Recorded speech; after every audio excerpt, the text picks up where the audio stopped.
I don't even know how to start this, bro. It's like, it's been so long. What's good, everyone? I hope you guys are having an amazing day. To all the apes that have found me from Reddit that know me as the Elliot Waves guy, thank you so much for following me and checking out the stuff I post, my analysis.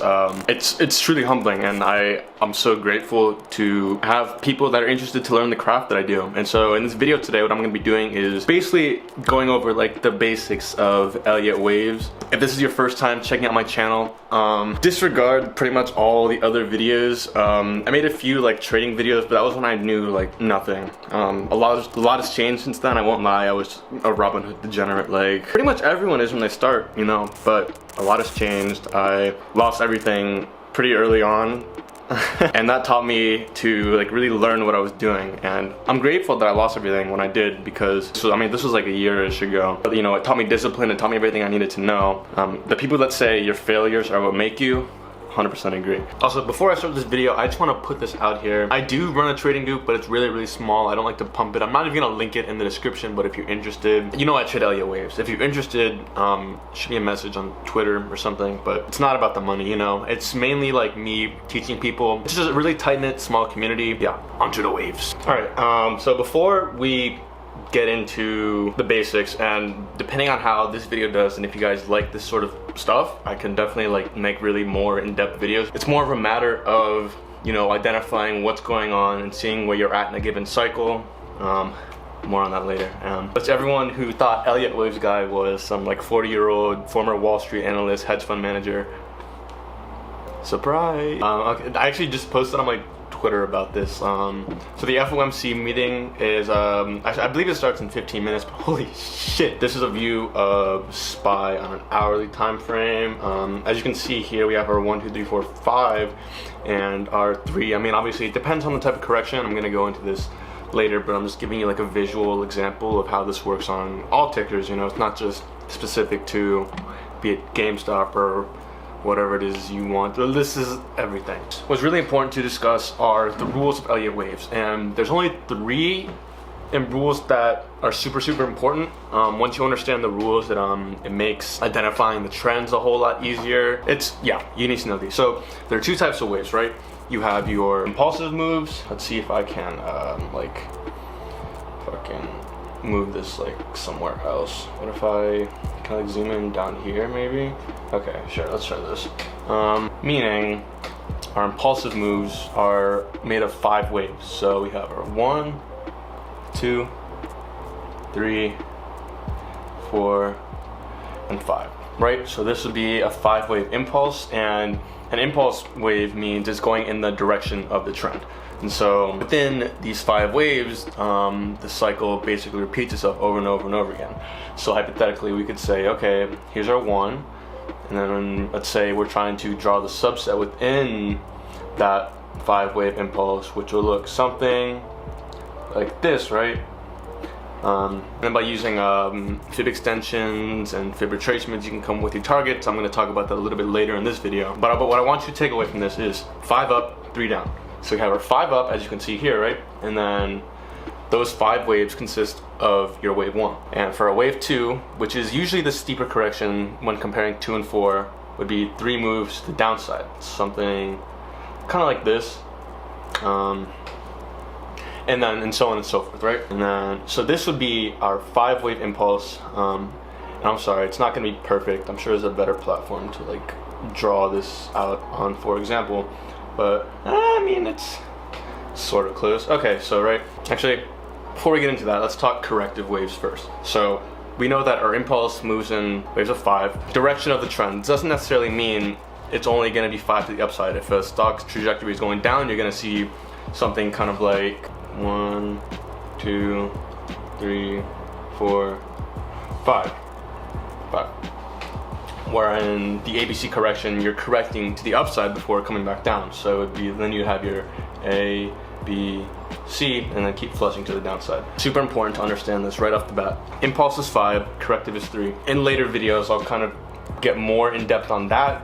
But now you understand corrective versus impulse, we're gonna go in and talk about the 3 rules of Elliot Waves. Hold up, let me see what SPY is doing. Oh, hell yeah, it's still dumping. Let's go.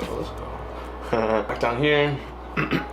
three rules. Rule number one is your wave 3 can never be the shortest within a 5-wave impulse. Meaning, let's say we're looking at an impulsive wave and we can verify this by using fib extensions. So let's say we have our 1 here and our 2 here, and we think our 3 is complete here. And so what we can do to verify this, we'll go into our fib extension tool, we'll measure the wave of 1, bring it down to 2, and this is a horrible example, by the way. I'm gonna show you on real tickers in a little bit, but just so you can get an idea. And yeah, so as you can see, this would invalidate the trend because we did not hit the 1-to-1 extension ratio from our wave 1. For it to be valid, we would expect it to extend a little bit farther up. So I don't even know what I'm looking at. Let's just say like 225, right? Yeah, okay, so that would be, then this is a verified wave 1. It's granted it's short, but as long as it hits the 1-to-1 ratio, then it's validated. Your wave 4 cannot intersect the territory of wave 1 unless you're in a diagonal, and that normally trips a lot of new traders up. I'm gonna talk about that in another video, but normally a diagonal pattern is super rare. Chances are you're not gonna find yourself stuck inside of one. So, but for example, right, let's say we're drawing our impulse, or we're looking at an impulsive waves. So we have 1, 2, 3, 4. You see this right here would invalidate the trend as this breaks the rules of Elliott waves. And so this actually happened on Gamestop when I was analyzing it, and granted I think part of it is due to the at the money share offering that was announced. Oh, is the lighting good? Most of the time your 4 will not go intersect into the territory of 1 at all. If it does, redraw, or you can check to see if you're in a diagonal pattern, but I wouldn't bank on that. That's very rarely ever the case.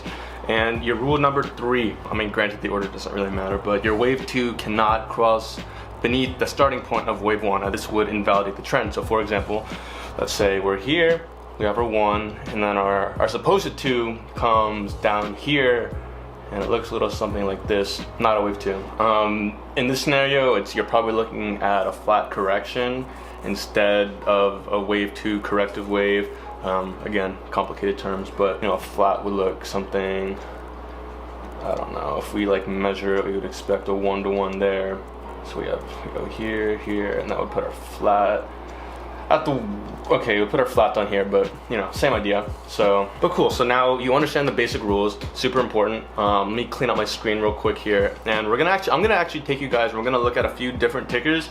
We'll look at Gamestop just because I'm sure a lot of you guys are here because of Gamestop, but then a few others too, because as everyone knows, Gamestop is a pretty manipulated stock, and granted Elliott wave theory still is pretty accurate when it comes to predicting what it's gonna do.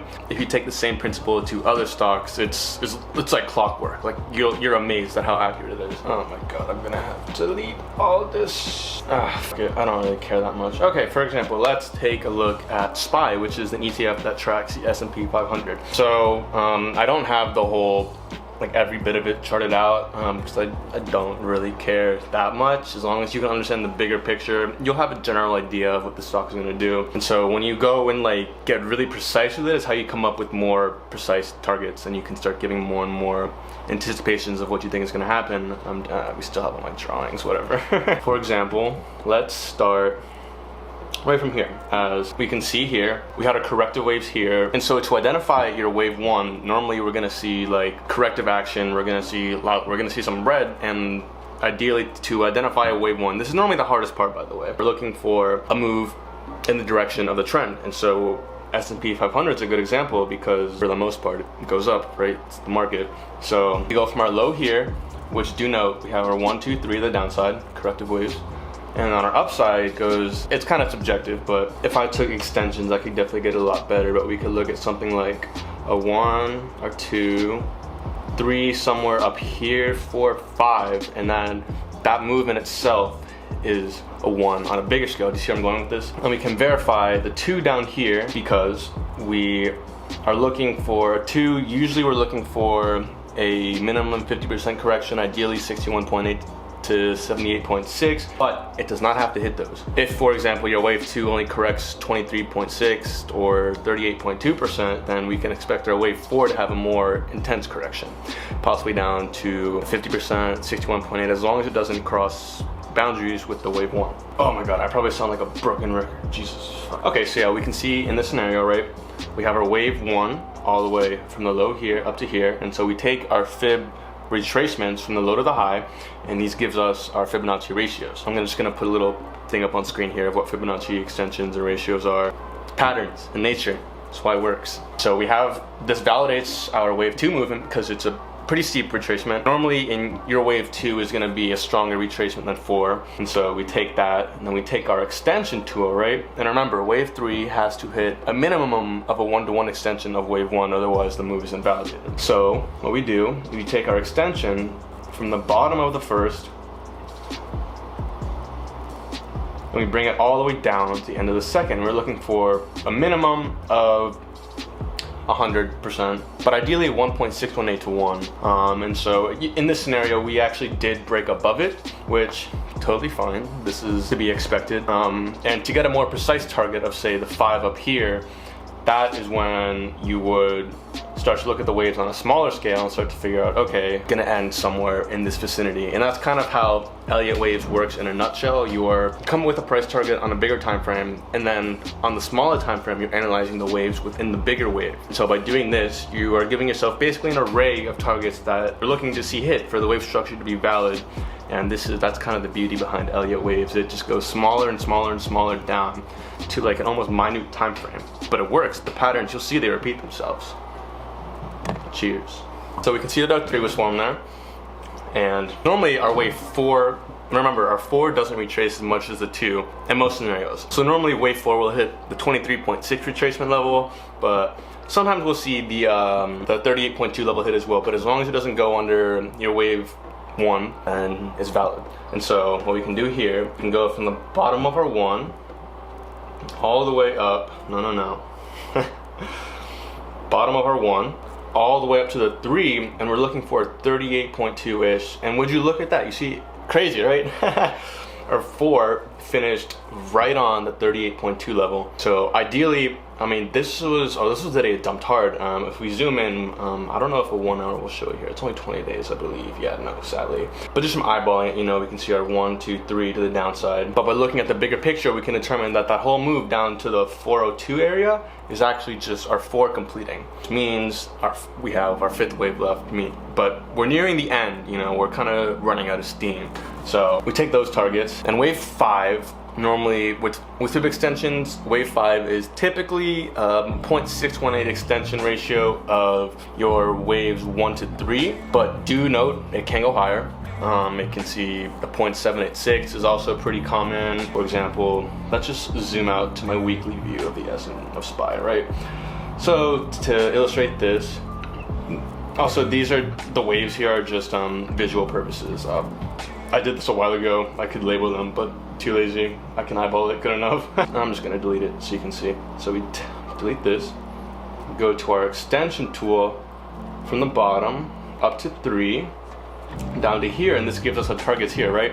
So ideally, the assumption was first that we would hit the 61.8 level, because that's usually what wave 5 would target. But in this scenario, you know, Fed keeps pumping money, more and more fake money into the market, stocks only go up. This is kind of what happens, right?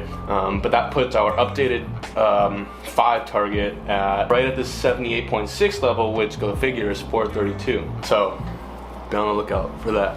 Let's take a closer look at what's going on intraday today with the S&P 500. So as you can see here, I've actually illustrated the wave cycle for you guys. So we have our 1, our 2, 3, 4, and 5. But to come up with those targets, we went, first we have our 1. Actually, no. Just want you to visualize everything. Start down low, right? Up to the 1, and we can see our 2, borderline 61.8, but past it 50% level. Good enough for me, I'll take that. I like what I see. And so, we go from the low of wave 1 to the high down to our wave 2, and we're looking for minimum 100%. And you can see here, we broke the 100% level a few times, but I decided that, and now again, do note this is subjective to the person drawing the waves. If I were to zoom in on a smaller time frame, I could probably come with targets that put the top around here, just because we did have our retracement action down to here, which validated the wave 4 movement, and so I just saw it as, okay, this makes the most sense, I'm going to draw it like that. But we did break above the 1-to-1 extension ratio, so our wave 3 is validated, and then we go from the bottom of 1 to the top of 3, and we're looking for 4, and would you look at that, just below the 38.2 level, which validates the 4. And finally, for a wave 5, we're looking for roughly 0.618 to 1, which puts, and here, and perfect scenario, right? We broke just above the 0.786 level, but this was pre-market, so you know, take from that what you will. But after we hit that, that's your signal, okay, we just finished our 5-wave impulse, so now we can assume that we're gonna correct that whole mini 5-wave impulse starting from Thursday, June 3rd, today being the 16th. Okay, now here's the fun part, right? I'm gonna really blow your mind here, and I'm only analyzing the S&P 500. This is like boring stuff. But yeah, so we go from the low of our 1 to the high of our 5, and remember, ABC, ideally minimum 50%, but it depends on the type of correction you get. And would you look at that? Look at this shit. You can't make this up. 61.8, literally to the T. Craziness. Okay, so now you have like a basic understanding of Elliott waves. I'm pretty sure I covered everything. I'm gonna do Gamestop really quickly now, because I know everyone wants to see what's going on with Gamestop. So let's take a look from our 4-hour time frame per se, just so we can visualize what's going on here. As you can see, we have a bunch of waves inside of waves, because I could say I have like OCD, or I just go crazy and draw a bunch of lines. Granted, it's also for visualization purposes. It helps people learn when they can see a line saying where it's gonna go versus just like a letter. I don't know, easier to visualize. It helped me. And so you can see from our low, give or take, and this is like $1 or $2 difference out of like a 500 point move.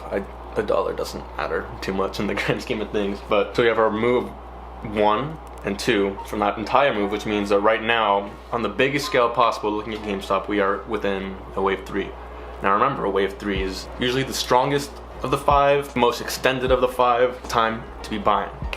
Now, we dig in even closer, and on a smaller scale, we have a 1, but this was our March run up onto 348.5, and ironically enough, the 0.618 level for the entire wave 1, looking back all the way from, you know, our low of like $2, $3, $4, whatever, to our high of, it actually hit like 513.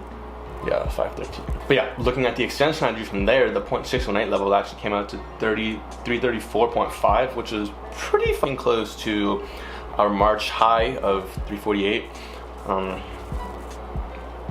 But yeah, if we look here, we can visualize the waves inside of that wave. We have our 1, 2, 3, 4, 5. What's important is you visualize like the waves inside of the waves. That's what I really want you guys to understand, just from the basics, like from the very, very top. Once you understand that concept, learning it from there is night and day. Easiest, so much easier than just jumping straight into it. And so, now originally when I was analyzing GameStop, I thought that this whole move here was actually our 5 waves of, I'm just gonna say the white lines. And so I thought this whole move was just looking at the same targets that went into the March run-up, as the March run-up this was all one big wave, and these are the 5 waves within it. And so my assumption was that we were gonna, based off of like the price I was seeing, that what was going on from our low after last earnings to our high of 344 was actually just gonna be a 5-wave impulse, which it was to an extent, but it was 5 waves because there were 5 within it, and that whole move was actually a 1. And so let's see how we could have actually figured that out. So what we do is we go from our low to our high. This is our 1, and our 2 came down to here, which puts our number minimum 100%, but the 1.236 is pretty common. 1.382 also happens. I don't have the 1.382 on here right now. I can add it in when I want. We can see here, perfect rejection right here. And so that makes our 1, 2, 3 up to there. I don't have this labeled correctly on here because I was wrong in my analysis the first time, and I didn't really care enough to go back and change it. But here, up to our 3, and I have a lot of fib levels, I'm sorry, but we crossed the 23.6 level. But do note, because from earlier on, this correction actually went down to the 78.6 level. And so remember what I was saying earlier, when you have a deeper wave 2 correction, we can expect our 4 to be less intense, and that's exactly what happened. We only hit the 23.6 level. And finally, to time our 5, we take the bottom of 1 to the top of 3, bring it down to 4, and we're looking for 0.618 to 0.786. And would you look at that, 0.786 right there at 343.29. Gamestop hit a high of 344.66. Don't ever say technicals can't predict GameStop. Do you see this? Do you see this? Do you see? I know you see this.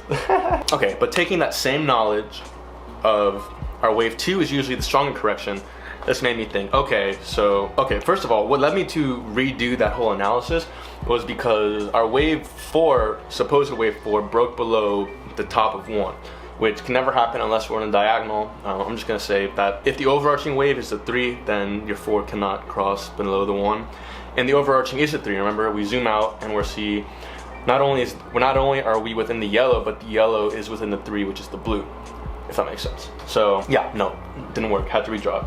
And I'll show you where I came up with my 201 number. That is the supposed bottom of our 2, at least from now, is you go from the low to the high of that whole 5-wave impulse that went up to 344, and we're targeting at least 50, but usually 61.8. And as you can see, the 201.39 number comes up. But I had 213 because I was looking at this 5-wave impulse here, and you can see if we zoom in right here, this is where we bounced a few times too, but the proper fib ratios to look at here from the bottom of this move to the top.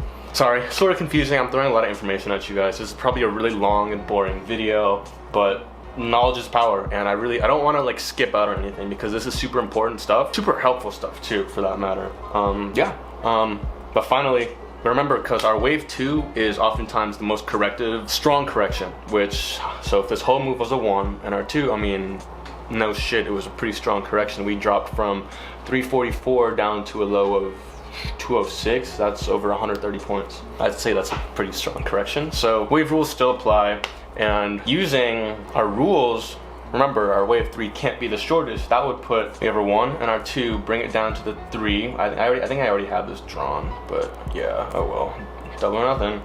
This puts our wave 3 at a minimum of around 440. But ideally, we're gonna see, I would like to see the 582 level, just because, you know, 1.618 to 1, that's usually the most common. Sometimes it's a little bit less, sometimes it's more. If we see a hyper extension, now I've only seen this once ever. I saw it on Plug Power like months and months ago when like Korea bought into it or some shit, I don't know, but ridiculous. It hit the extension. Actually, I have it on here, okay, the 4.236. That would put a hyper extension of this wave up at roughly 1200. I mean, it's possible just in this wave, and keep in mind this isn't talking about a short squeeze at all. This is just hyperextended wave 3s, rare, but in markets of mass hysteria, which we're about to see, you know, it happens. So just something to look out for. I think I covered pretty much everything. If you guys enjoyed this, please let me know. I'm happy to keep doing this and teaching you like how I trade, basically. But yeah, let me know, for real. I love teaching. I love when people can understand my analysis more, and I'm sorry, there's no way I could have like typed this up for Reddit. There's just no way that was happening. If you enjoyed, I appreciate you. Please smash a like, consider subscribing. More content on the way if this is what you guys are fucking with. Already, here's my old outro to all the newfound viewers. I've had the same outro for 4 years. If you guys stuck to the end of this video, you're awesome. I really appreciate it. Don't forget to like, share, subscribe if you're new, and as always, thanks for watching. We'll see you guys in the next video.